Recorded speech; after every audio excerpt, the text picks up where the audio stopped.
Food is a favorite pastime for many, which is convenient because we need it to live. But what would happen to you and your body if you were to completely stop eating food right now?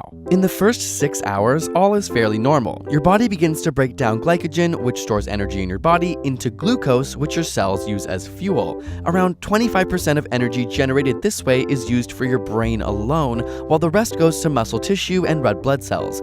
But after about 6 hours, this method of energy production halts as the glycogen stores deplete, which can lead to the notorious hangry or hungry and angry feeling that many of us know too well. At this point, your body enters a state called ketosis as it begins to fast or starve. Because there's very little glucose in your blood, your body must begin to break down fat for energy.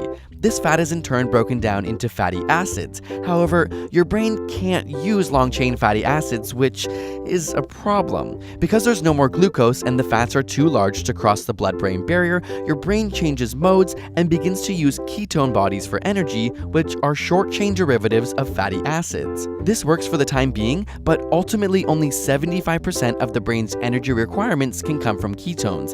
It still needs glucose, which means your cognitive functioning becomes impaired. Now, it's important to mention that you don't have to be starving to be in ketosis. Many people enter this phase if they're on a low-carb diet, or professional athletes who use all their carbs for an extended period of time, like marathon runners, will be in this state as well. However, beyond 72 hours, not only will your mood and energy suffer, but your brain will start to break down your body's own protein.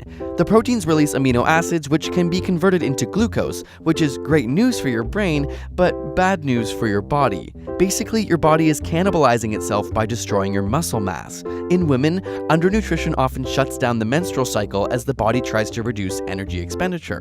Bone density diminishes, and both men and women may experience loss of libido. Within a few weeks, the body's immune system will be so weakened without any vitamins or minerals that many will die from disease. Otherwise, it will continue to use up all energy sources until there is no glucose, fat, tissue, or muscle mass left. One of the more common causes of death is cardiac arrhythmia or heart attack due to the tissue degradation in the heart, diaphragm, and body. This is fairly common in those suffering from anorexia. Of course, the body experiences severe organ failure all around. Starvation can lead to death in as short as 3 weeks or up to 70 days, as documented during the Irish hunger strikes in 1981, though the duration of survival is greatly influenced by how hydrated you are and the amount of fat reserves your body has, which in some ways is incredible that the body can sustain for so long with no food. And yet, approximately 795 million people around the world have to deal with this reality. The good news is that the 7 richest countries have pledged to lift 500 million people